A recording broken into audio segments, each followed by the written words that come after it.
वेदिका 35 साल की खूबसूरत और बहुत शांत स्वभाव की महिला थी। उसकी शादी टूट चुकी थी। वो अपनी माँ सुभद्रा और बेटी कंचन के साथ रहती थी। आर्यन नाम का एक बहुत ही हैंडसम लड़का वेदिका को बहुत पसंद करता था।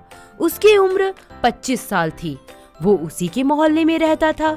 वेदिका जैसे ही रोज सुबह ऑफिस के लिए निकलती तो आर्यन भी उसके पीछे पीछे उसके ऑफिस जाता था। ऐसे ही एक दिन वो ऑफिस जा रही होती है कि तभी अचानक एक चोर उसका पर्स छीनकर भागने लगता है। चोर चोर, कोई रोको उसे, मेरा पर्स लेके भाग रहा है, हेल्प मी, चोर चोर। उस चोर को पकड़ने के लिए आर्यन उसके पीछे भागने लगता है। आखिरकार वो उसे पकड़कर वेदिका का पर्स छीन लेता है। तभी वहाँ वेदिका आ जाती है। चोरी करते हो? तुम्हें तो मैं अभी सबक सिखाती हूँ।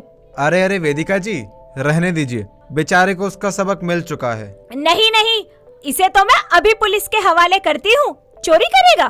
अरे नहीं, बस कीजिए, वैसे ही सिंगल पसली नजर आ रहा है। पुलिस को दे दिया तो खामखा मर मुरा जाएगा। अच्छा ठीक है, and by the way thank you so much. वैसे लगता है कि आपने मुझे नोटिस नहीं किया। मैं आपके मोहल्ले में रहता हूँ, पड़ोसी हूँ आपका। मेरा नाम आर्यन है। ओह अच्छा ठीक है। वैसे बैग में था क्या? बैग में कुछ भी नहीं था, वो तो खाली है। अरे तो खामखा मार दिया उस बेचारे को। क्योंकि वो चोरी कर रहा था तो सबक तो सिखाना ही था। दोनों खूब हंसते हैं। आर्यन वेदिका से बात करने और मिलने के नए नए बहाने तलाशते रहता है। एक दिन आर्यन वेदिका के साथ कॉफी शॉप में जाता है। वेदिका जी, क्या क्या पसंद है आपको अपनी लाइफ में? मुझे खुली हवा में एक परिंदे की तरह उड़ना बहुत पसंद है। अरे तो फिर उड़िए ना, सोचने वाली क्या बात है इसमें? क्या सच में आर्यन, ऐसा मुमकिन है? एकदम सच। आप बस हाँ कर दीजिए, आपकी हर विश मैं अभी पूरी करता हूँ। इतना कहकर आर्यन वेदिका का हाथ पकड़कर उसे अपनी कार में बिठाकर एक लॉन्ग ड्राइव पर ले जाता है, जहाँ वो गाड़ी की सनरूफ खोल देता है। वेदिका सनरूफ से बाहर निकलती है और अपने दोनों हाथों को हवा में फैलाकर आंखें बंद करके हवा को महसूस करती है। ये आई एम सो हैप्पी। वेदिका जी, वो आप कुछ कहना चाहता हूँ मैं आपसे। हाँ आर्यन बोलो, क्या हुआ? वो मैं आपसे आई लव यू वेदिका जी। मैं बहुत प्यार करने लगा हूँ आपसे और शादी भी आप ही से करना चाहता हूँ। वेदिका खुश तो हो जाती है, पर समाज के डर से वो घबराकर मना कर देती है और गाड़ी से उतर जाती है। मैं जानता हूँ वेदिका जी कि आप क्यों हिचकिचा रही हैं।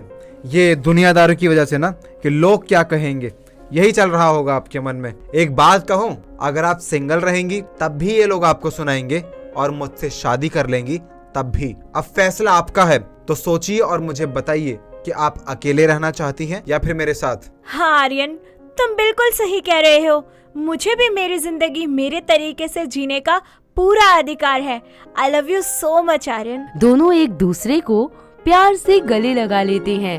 वेदिका घर जाकर सारी बात अपनी बेटी काजल को बताती है। वो अपनी माँ के लिए बहुत खुश होती है। उसकी माँ सुभद्रा को ये सब जानकर बिल्कुल भी अच्छा नहीं लगता। वो गुस्से से तिलमिला जाती है। हाय हाय, अरे बेटा तू ये क्या कर रही है? शर्म नहीं आती तुझे? अपने से 10 साल छोटे लड़के से इश्क लड़ाते हुए। माँ, ये कैसी बातें कर रही हैं आप? मैं और आर्यन एक दूसरे से प्यार करते हैं। अरे तूने सोचा नहीं कि लोग क्या कहेंगे? हमारी तो कोई इज्जत ही नहीं रहेगी। इतनी उम्र में अब तू शादी करेगी, और वो भी अपने से इतने कम उम्र के लड़के से। सब थू करेंगे। बेटा छोड़ दे, तोड़ दे ये रिश्ता। माँ, प्यार कभी उम्र देखकर नहीं किया जाता। आप ही बताइए, क्या मुझे मेरी जिंदगी मेरे तरीके से जीने का कोई अधिकार नहीं है? क्या मैं खुश नहीं हो सकती? क्या मैं अपने लिए किसी को चुन नहीं सकती? क्या सारी चीजें समाज के मुताबिक करना ही जरूरी है? खुद की खुशी कोई वैल्यू नहीं करती है? अब क्या बोलूं बेटा मैं, तू जैसा कहेगी वैसा ही होगा, बस खुश रह तू। वेदिका के परिवार वाले उसके रिश्ते को अपनी मंजूरी दे देते हैं। आर्यन भी खुशी खुशी अपने घर वालों को सारी बात बता देता है, जिसे सुनकर उसकी माँ सुहासिनी का गुस्सा 7वें आसमान पे चढ़ जाता है। अरे नालायक, उस अधेड़ उम्र की औरत से शादी करेगा तू? तेरी अकल घास चरने गई है क्या? अरे मैं कभी नहीं होने दूंगी ये यहाँ। क्या माँ, आज के जमाने में भी आप ऐसी सोच रखते हो? अरे आपको पता भी है जिस प्रियंका चोपड़ा की आप इतनी बड़ी फैन है ना, उसने भी ऐसे ही शादी की है। उसका पति भी उससे 10 साल छोटा है उम्र में। अरे कमबख्त, वो प्रियंका चोपड़ा है और तेरा तो खराब खोपड़ा है। अरे वो तो एकदम पागल औरत है। अरे वो जवान लड़कों को फंसाती है। दूर हो जा उससे, मैं बोल रही हूँ, पछताएगा। आर्यन को अपनी माँ की बातें कतई पसंद नहीं आती। वो बहस करता हुआ वहाँ से चला जाता है। वेदिका और उसका प्यार गुजरते वक्त के साथ और गहरा और पक्का हो जाता है। दोनों एक दूसरे से शादी करने का फैसला ले लेते हैं और कोर्ट मैरिज कर लेते हैं। वेदिका को आर्यन के साथ उसकी पत्नी के रूप में देखकर लोग तरह तरह की बातें करने लगते हैं। अरे मोरी मैया, देखो तो जरा इनकी बेशर्मी, तनिक लाज नहीं आई इनको। अधेड़ उम्र की लड़की ने फंसा ही लिया एक लौंडा, ये भगवान। अरे देखो तो, इसके चाल चलन तो पहले से ही ठीक नहीं थे। पहले निकम्मी ने अपना पति छोड़ा और अब ये मोहल्ले का बच्चा फंसा लिया, बेशरम। अरे सुन क्या क्या कह रहे हैं लोग। और कितनी नाक कटवाएगा आर्यन। अब ये देख, ये तो उम्र में मेरे बराबर लगती है, तेरी माँ जैसी है। उम्र तो सिर्फ एक नंबर है। प्यार कभी उम्र देखकर नहीं किया जाता। प्यार तो 2 दिलों का मेल है, 2 आत्माओं का मेल है। और मेरी वेदिका जी का दिल तुम लोगों के दिल से काफी अच्छा है। अरे क्या जादू कर दिया मेरे बेटे पर तूने, जो तेरे लिए हमसे जुबान चला रहा है। मेरा बेटा तो अब मेरा रहा नहीं। आए माँ, बस भी करो बाप, आपको सुनाने की क्या जरूरत है? आपने भी तो ऐसे ही शादी की थी ना पापा से। आपकी उम्र 17 थी और पापा की 27, तो हमारे रिश्ते में क्या दिक्कत है? अरे ये तो समाज की रीत है, मर्द की उम्र ज्यादा हो तो चल जाता है, पर औरत तो हमेशा मर्द से छोटी होती है ना। क्यों माँ, क्यों? औरत बड़ी क्यों नहीं हो सकती? जब हम इक्वलिटी के जमाने में आदमी और औरतों को बराबर समझते हैं, उनके बीच में कोई भेदभाव नहीं करते, तो औरत की उम्र हमसे बड़ी क्यों नहीं हो सकती? अपनी बेटियों को अपने बेटों के बराबर दर्जा देने की बात करते हैं हम। अगर यहाँ वेदिका जी की जगह कोई आदमी होता और वह अपने से कम उम्र की लड़की से शादी कर लेता, तो क्या तब भी आप यही बात कहते? आर्यन की बातें सुनकर लोगों का सर शर्म से झुक जाता है और उसकी माँ को भी अपनी गलती का एहसास होता है। सुहासिनी उसका घर में बड़े ही प्यार से स्वागत करती है और सभी खुशी खुशी एक साथ रहने लगते हैं। पायल और नेहा अपना अपना पिज्जा खाकर घर चले जाते हैं, लेकिन नेहा के दिमाग में कुल्हड़ पिज्जा वाली बात बैठ जाती है। उसे 1 हफ्ते का इंतजार नहीं हो रहा था। यार पायल, ये पिज्जा कितना अमेजिंग है, चीजी पिज्जा। सच में मैंने हर जगह का पिज्जा खाया है, लेकिन इसका स्वाद ना अलग ही है। अरे ये तो कुछ नहीं नेहा, तुम अगर कुल्हड़ पिज्जा खा लोगी तो कोई और पिज्जा खाओगे ही नहीं। तू कुल्हड़ चाय या लस्सी की बात कर रही है ना? पागल है, कुल्हड़ पिज्जा बहुत टेस्टी होता है। आय हाय, सोच के ही मुंह में पानी आ गया। कुल्हड़ पिज्जा? कुल्हड़ में पिज्जा कैसे बन सकता है? उसमें तो बस लस्सी और चाय ही पी सकते हैं। पिज्जा के बारे में पहली बार सुना है। कोई नहीं, अभी तो बस सुना है, अगले हफ्ते मैं तुझे खिलाने लेकर चलूंगी। अभी तो हम बस इस पिज्जा को एंजॉय करते हैं। इसीलिए वो 2 दिन बाद ही पायल को कॉल करके कहती है, पायल यार देख, 1 हफ्ता तो दूर है, आज ही चल लेते हैं ना हम कुल्हड़ पिज्जा खाने। देख, जब से मैंने इसके बारे में सुना है मुझे चैन नहीं है, खाना ही है मुझे अब जल्दी से। ठीक है, शाम को चलते हैं। नेहा जैसे ही कॉल कट करती है तो पीछे उसकी माँ संध्या उसे घूरते हुए बोलती है, नहीं, पिज्जा खाने के लिए तुमसे वेट नहीं हो रहा और घर में जो खाना बना है वो खराब होने के लिए है। जब देखो तब पिज्जा। लेकिन माँ, इस बार मैं कुल्हड़ पिज्जा खाने जा रही हूँ और अगर अच्छा हुआ ना तो आपके लिए भी पैक करवा के ले आऊंगी। कुल्हड़ में चाय और लस्सी पीते हैं, ना कि कुछ खाते हैं। वही तो, मैंने खुद पहली बार सुना है कुल्हड़ पिज्जा के बारे में। अगर अच्छा हुआ तो आपके लिए भी ले आऊंगी, नहीं तो घर में ही बनाकर ट्राई करूंगी। जा, जो करना है कर। वैसे भी कौन सा तू मेरे कहने से कभी रुकती है। बस मेरे लिए लाना मत भूलियो। नेहा शाम को तैयार होकर पार्लर के साथ कैफे में जाती है, जहाँ पर कुल्हड़ पिज्जा मिलता था। वो वहाँ का कुल्हड़ पिज्जा की मेकिंग देखकर पायल से बोलती है, वाओ पायल, यार मुझे तो पता ही नहीं था कुल्हड़ में पिज्जा भी बनता है। अब तो जल्दी से मेरा पिज्जा बनकर आ जाए बस। हाँ हाँ, आता ही होगा। चल हम पहली बार कुल्हड़ पिज्जा खाएंगे तो उसकी वीडियो शूट करेंगे, रिव्यू करके, ताकि लोगों को भी पता चले पिज्जा के साथ नया आविष्कार काम आया भी कि नहीं। कुछ ही देर में दोनों का कुल्हड़ पिज्जा आता है, जिसकी वीडियो बनाने के बाद पायल और नेहा उस पिज्जा को खाते हैं तो उन दोनों को ही वो बहुत पसंद आता है।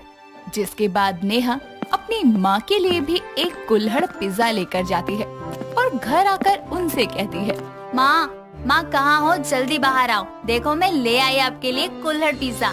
संध्या घर आकर कुल्हड़ पिज्जा खाती है तो उसको ये कुल्हड़ पिज्जा बस ठीक ठाक सा लगता है, जिस पर नेहा उससे कहती है, अरे माँ, अब मुझे पता चल गया इसको कैसे बनाना है। देखना, मैं आपको घर पर कुल्हड़ पिज्जा बनाकर जरूर खिलाऊंगी। अगले दिन नेहा बाजार से कुल्हड़ पिज्जा बनाने के लिए सारा सामान ले आती है और वो घर में सब कुछ करके कुल्हड़ पिज्जा बनाती है, जिसको खाकर दोनों माँ बेटी को बहुत खुशी होती है। अब नेहा को पिज्जा पसंद नहीं था, उसको बस कुल्हड़ पिज्जा पसंद था और गुजरते दिनों के साथ उसका कुल्हड़ पिज्जे के लिए क्रेज बढ़ता गया। साथ ही साथ वो अपना एक कुल्हड़ पिज्जा मेकिंग यूट्यूब चैनल भी चलाती रही। लेकिन कुछ दिनों बाद शाम के समय संध्या नेहा को बुलाकर कहती है, बेटा, कल तुझे देखने लड़के वाले आ रहे हैं। बहुत अच्छे घर का लड़का है, इसलिए घर पर ही रहियो। अगर रिश्ता पक्का हो गया तो तू जिंदगी भर राज करेगी। वैसे तो मुझे अभी शादी करने का मन नहीं है माँ, लेकिन आपके कहने पर मैं रिश्ता देख लेती हूँ। अगले दिन मोक्ष नाम का लड़का अपनी माँ कुल्ली देवी के साथ आता है और उनके स्वागत के लिए नेहा कुल्हड़ पिज्जा लेकर उनके सामने आती है। ये देखकर लड़के की माँ कहती है, अरे बहन जी, ये क्या है? ना तो ये कुल्हड़ वाली चाय लग रही है, ना कुल्हड़ वाली लस्सी। माँ, ये कुल्हड़ पिज्जा है, आजकल ट्रेंड में है। हम भी तो अपने रेस्टोरेंट में यही बनवाते हैं, लोगों को पसंद है। आप रेस्टोरेंट में काम करते हैं? नहीं बेटा, काम नहीं करता, रेस्टोरेंट का मालिक है। वैसे मुझे नई चीजें पसंद नहीं आती, लेकिन तेरे हाथ का ये कुल्हड़ पिज्जा खाकर देखती हूँ। कुल्ली देवी नेहा के हाथ का कुल्हड़ पिज्जा खाकर देखती है, जो उसे बहुत पसंद आता है। साथ ही मोक्ष को नेहा बहुत पसंद आती है। दोनों के घर वालों की आपसी रजामंदी से 1 महीने के अंदर ही दोनों की शादी होती है, जिसके बाद ससुराल आकर शादी के अगले दिन नेहा की ननद आरती उससे कहती है, भाभी, मैंने सुना है माँ से कि आप कुल्हड़ पिज्जा बहुत अच्छा बनाती हैं, तो क्या आप अपनी ननद को नहीं खिलाएंगी? जरूर आरती, तुम कहो तो आज ही बना दूं। पहली रसोई में बहू को मीठा बनाना होता है, इसलिए आज ये पिज्जा वीजा नहीं बनेगा। कुछ मीठा बनाकर खिला दे बहू सबको, बाद में बना दियो इसके लिए पिज्जा। ठीक है माँ जी, मैं अभी कुछ मीठा बना कर लाती हूँ। नेहा रसोई में जाकर मीठे में खीर बना कर लाती है और उसको परोसने के लिए कुल्हड़ का इस्तेमाल करती है।